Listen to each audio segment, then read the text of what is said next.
let it hang, hang.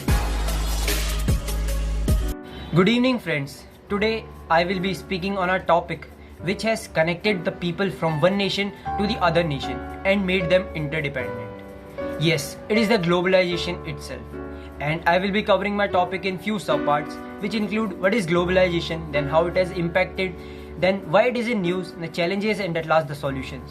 So starting with what is globalization.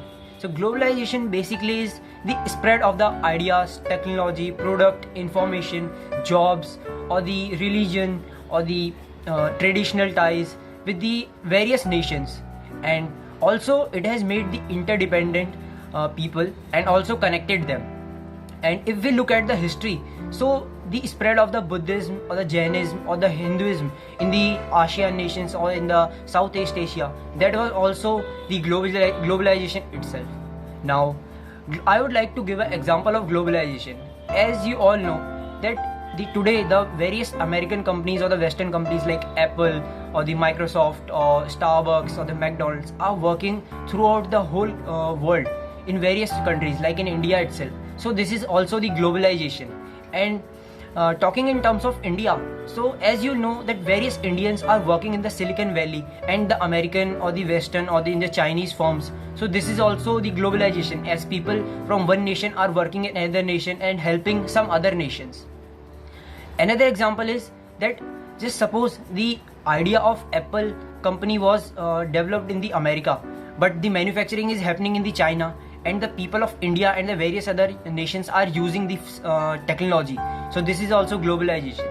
Now taking it ahead, so what are the impacts of the globalization? So there are various positive as well as negative impacts. Talking about the positive impacts, so very first, it has connected people from one nation to another nation and made the interdependence on each other.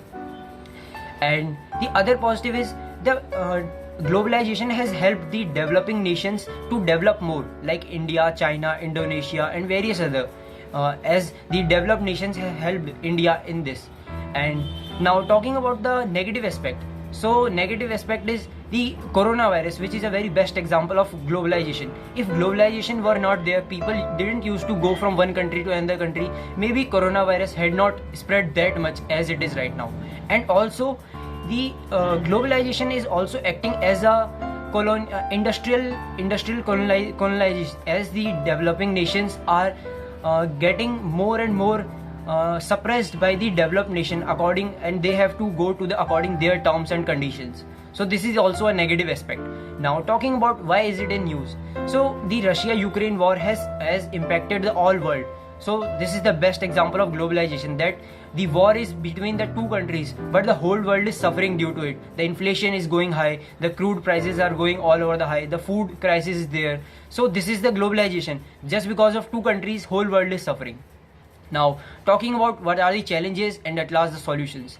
So challenges, in my opinion, the very first challenge is the developed nations are maintaining a hegemony over the developing nations, as they are ruling over them, as in terms of it is a kind of colonization only, that their companies are working in India. And other challenges, the local market and the local industries are getting killed, as they are not getting much of opportunities as these companies are working in India or any part of the developing nation.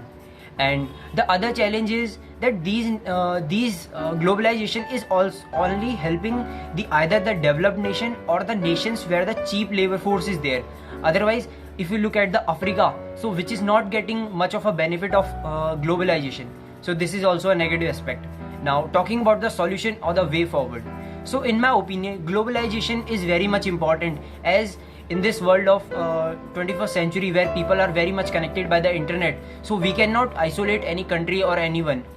So but at the same time, like the countries like India or the various other developing nations need to be self-reliant rather than just relying on these developed nations, as they will help us. So we need to build our own companies, and we need to fund them, we need to subsidize them, and also rather than importing more and more, we need to export also, so that we can also be a part of this globalization chain rather than just importing.